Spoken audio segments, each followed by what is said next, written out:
Hi, everyone, and welcome to another Linfield Coaches CatChat. Joe Stuart here with head Linfield softball coach Jackson Vaughan. Coach Vaughan, how you doing today? Good, how are you? Great. We had a fun weekend out at Del Smith Stadium as you guys take 4 against PLU. Record now standing at 23-3, 13-1 in conference. We haven't really talked since early in the season, so but you guys, you ripped off a 15-game win streak in March, including going 6-0 at the Pioneer Classic in Kentucky, and coming off against that sweep against PLU. How would you kind of describe the state of the team as you head into kind of the final stretch of the regular season?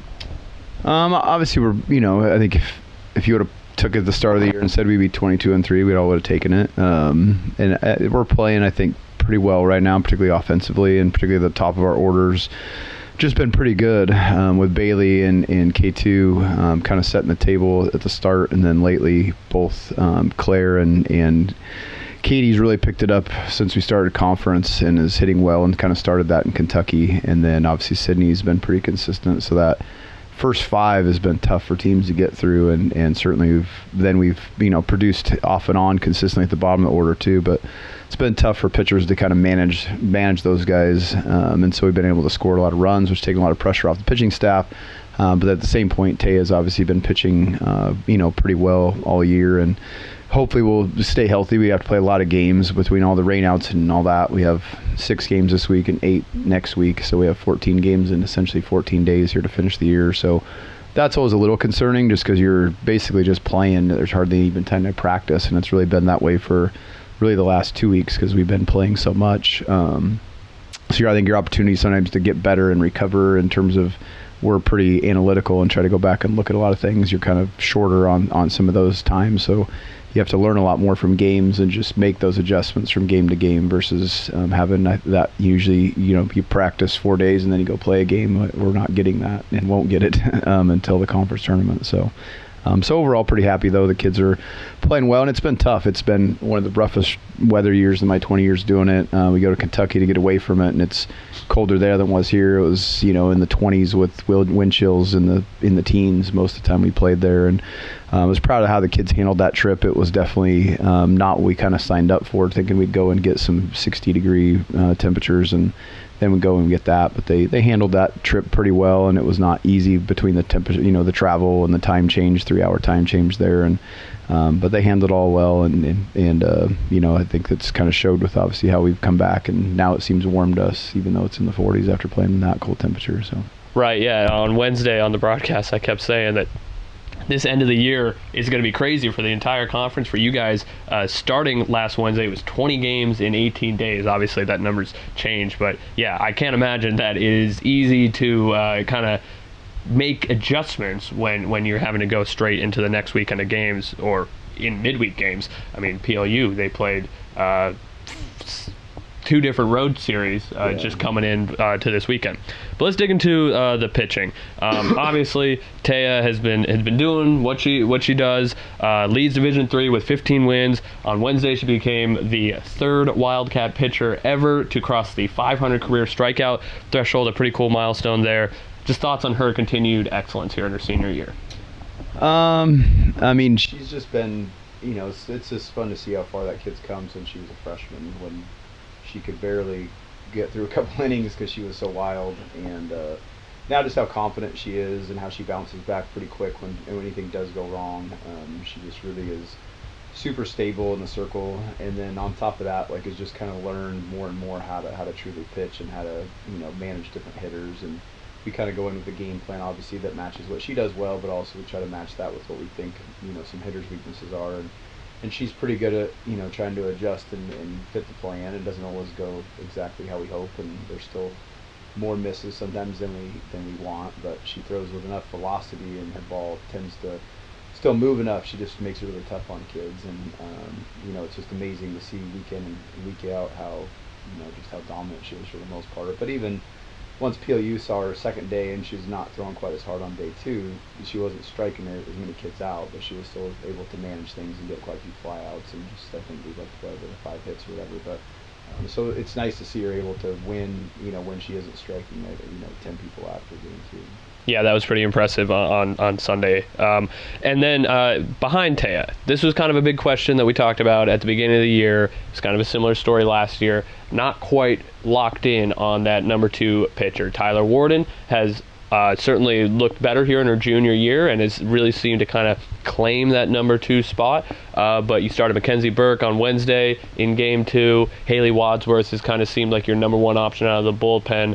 How have things kind of evolved for that pitching staff, and how are you and Amanda Knopf kind of evaluating everybody behind Tayah right now? Yeah, I think you're just looking for consistency, and that's kind of what we've talked to the whole pitching staff about. Is so much of pitching is being able to be consistent and being able to put the ball where we want it, and also just not walk kids and get into trouble that way. When you're not dominant, being for Tayah, that's been a huge improvement for her, as she doesn't walk as many kids as she used to, but for them, when you're not a strikeout pitcher, it's even more important, because you're going to give up a hit here and there, but you give up hits with walks, and then all of a sudden you're getting multiple runs scored in an inning. And so we just really preach to them of trying to be consistent and not give away the free stuff, and just not have, there's bad misses. Sometimes you're just not very competitive, whether you miss way off the plate and kids won't swing at it, or obviously you have the misses over the plate where kids hit it. But just being able to locate, and it's unbelievably important when you're just not overpowering and when you don't throw quite as hard. It's amazing what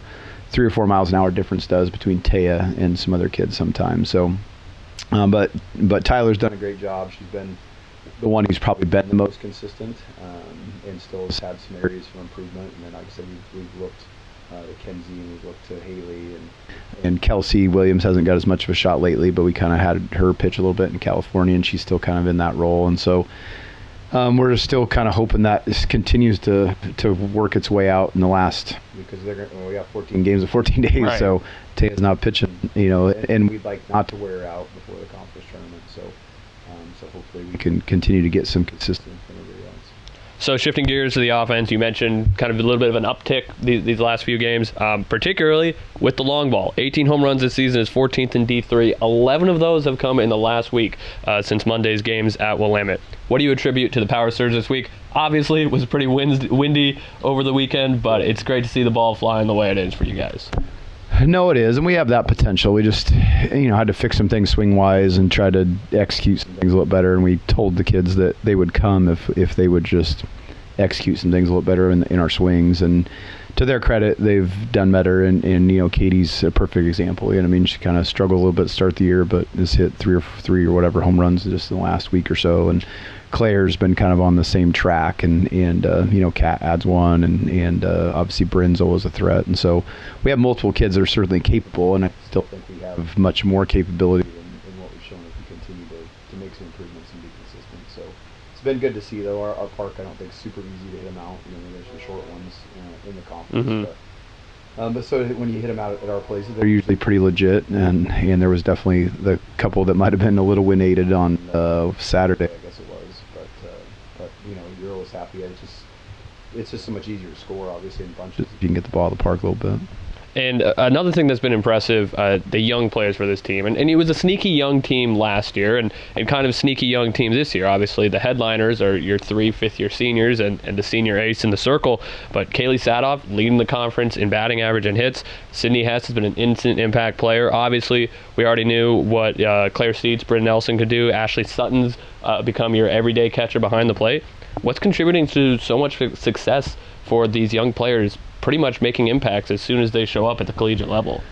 Yeah, they're all just good players coming in, obviously, which helps. But they needed some adjusting to the college game, and both Claire and Bryn and Sydney all played for pretty high-profile summer teams, the Northwest Bullets, and so they've faced good competition. They faced Division I kids. They've been played in California against a lot of great talent going up through the system, and so they're usually pretty ready to play. It's just a matter of fine-tuning and getting them up to speed, and then making some improvements. And that's where that's been nice, is they've made the improvements. And then K2 obviously has been the one that's probably made the biggest jump. She was kind of off and on player last year, and then has ended up being really good kind of the stretch run of the year, or this pretty much from Kentucky on has been on fire. And so having her in the 2 spot behind Bailey, who's had a great leadoff year in terms of she's been drawing so many walks and just is on base all the time. Like those guys have been doing a great job. And Ashley's probably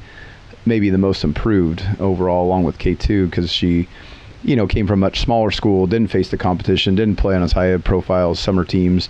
So all the adjusting in college for her was a lot bigger deal. And so she's just worked really hard to get better and has been great at throwing kids out behind the plate. And then hitting wise, just continuing to get better and has had obviously some big hits for us. So it's been fun to see. And it's what you hope, if the programs run well, you get, but also the kids got to be able to do it. And that I was kind of wondering about this recruiting wise. I mean, yeah, obviously players from, big time club programs, more populated areas, seats out of Bellevue, obviously, and Sydney Hess out of Westland. How do you find the Tayah Kelleys, the Ashley Suttons, these players out of these small towns that, aren't necessarily being looked at because of the level of talent that they may not be playing against? Yeah, I mean, it's been a big secret, I think, to our success for a long time is trying to find some of those diamonds in the rough, because sometimes the kids that have played the bigger schools, we just don't get them. There's such, especially in the pitching position, there's such a need and a want. You know what I mean? If a kid's there, then many times we've lost them to D1 or D2. And so to find the Tayahs and even Tyler Warden's from a small school, and next year we have another kid coming in that we think has a chance to be pretty good that's from a small school. And historically, we've had a number of those kids.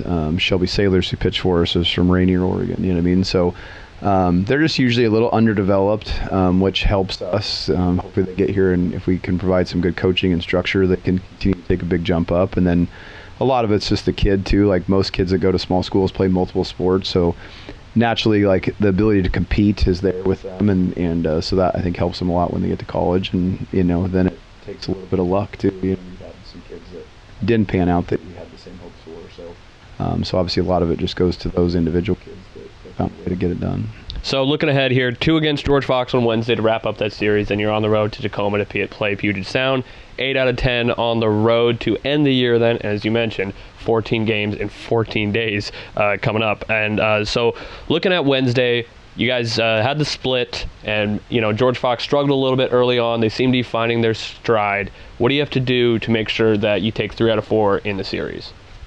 I mean, just you got to continue to pitch it well against them. You just can't give away anything for free, and I think that's where it starts. To be honest, they're just so dangerous offensively, and then at the same token, we got to hopefully do what we've been doing on offense, which is score and take this little bit of pressure off the pitchers that way to get the 5-6 runs or whatever, and hopefully just keep doing what we've been doing a little bit and stay hot, and then the kids that need a little adjusting, hopefully keep making adjustments, but they're just the ones that probably have the best, aside from us, like deeper quality pitching staff. Both Davis, who's been a great player in the conference, but Gibson's been doing a good job for him as well. And they just have, they're mostly the same team back that was such a good team last year. They just, had a little bit of the rough start, but you can tell they have their belief and their swagger back a little bit. And I was impressed. I thought they played pretty well against us last week. So Wednesday we know is going to be tough. Once again, that's the Wildcats here at home on Wednesday. 4 o'clock and 6 o'clock our start times. We'll, of course, have live coverage starting at 3:45 on the LSN, and the Cats are on the road to Tacoma for Friday and Saturday at Puget Sound. Coach, thanks for the time. Good luck this week. Thank you.